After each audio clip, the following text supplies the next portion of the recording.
Hi, I'm David Tubb. This is a TUBBGUN, an ATR, adaptive target rifle. And in our continual quest to make better options or more feasible uses of the adaptive target rifle, we've come up with a bag rider. The bag rider fits on the bottom of the pinch block. If you get a current production rifle, it's already drilled. There's a hole in the bottom where the bag rider will fit. There are 3 screws on the front and 3 screws on the back of the bag rider.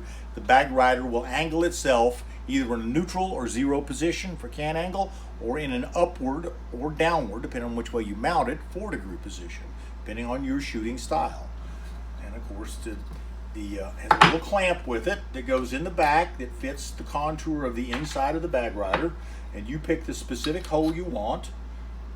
And of course, that would be a 0 or neutral position.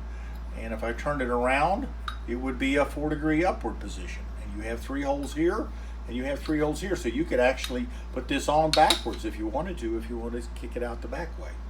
The idea behind a bag rider, though, here's one installed, is that it lets you throw it on a set of rabbit ears bags, and it really tracks very well depending on your shooting style.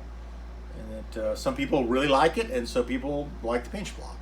So anyway, another new product for the TUBBGUN, and this product will be about 70 bucks from Superior Shooting. And if you don't have the hole, you drill a 1/4-inch hole. We give little instructions where to do it, or you can send us your little back piece and we'll install it for you. Thank you.